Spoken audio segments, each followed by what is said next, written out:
ucapkan kepada pensyarah dan rakan-rakan sekalian. Pada hari ini, kumpulan saya iaitu saya, Peter Nyalin dan Madalina akan membentangkan mengenai future technological in the shipping industry, di mana kami akan menyatakan definisi shipping industry, 4 trend yang ingin didatangkan dalam shipping industry, dan akhir sekali adalah kesimpulan. Baiklah, apa itu shipping industry? Shipping industry adalah satu perkhidmatan yang melibatkan sebuah kapal yang membawa penumpang dan barang. Shipping industry adalah satu pengangkutan yang melalui bahagian laut. Dia merupakan satu pengangkutan yang paling lama dan telah mencipta rekod dalam sejarah.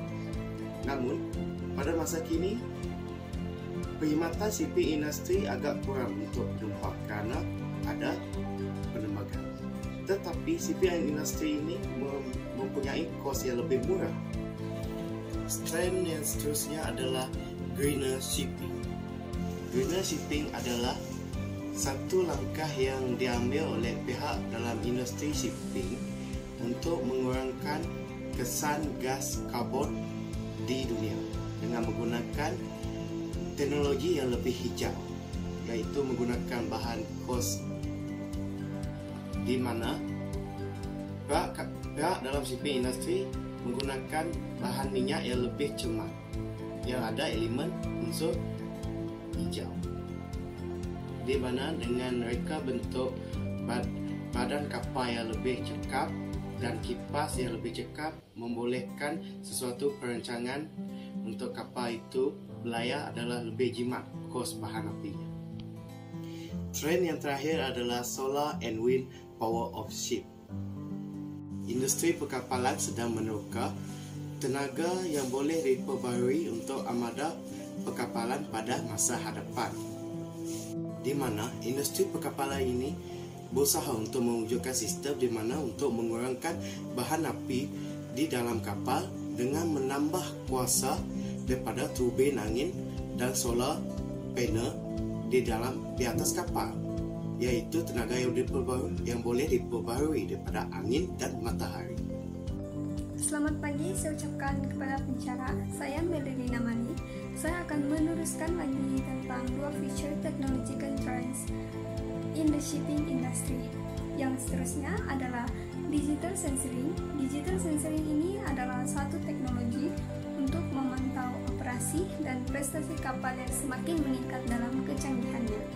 Dengan ini, kapal pada masa hadapan akan mempunyai rangkaian pendera yang lengkap untuk mengukur semua aspek operasi, termasuk mengesan kerusakan dan mengenal pasti kawasan yang memerlukan penyelenggaraan atau perbaikan. Bersekutu dengan ini, komunikasi kapal ke pantai yang semakin berkuasa ini bermakna kebanyakan aspek operasi kapal boleh dikawal oleh pasukan pengurus darat. Akhir sekali adalah bigger megaships. Bigger megaships ini dia penambahbaikan dalam teknologi kapal, struktur dan bahan akan membawa kepada kapal mega yang lebih besar, terutamanya dalam industri perkapalan kontainer. Moltrim adalah kapal kontainer terbesar di dunia yang telah disiapkan pada Mac tahun ini. Pengilang akan berusaha untuk mengambil kesempatan daripada kos pengangkutan yang lebih rendah yang boleh disediakan oleh kapal ini dengan menyediakan pengeluaran mereka untuk menggunakan ruang kontainer ini dengan paling cekap. Kesimpulannya, teknologi dan perkapalan bukan lagi asing, tetapi teknologi juga tidak menggantikan pelibatan manual dalam perkapalan.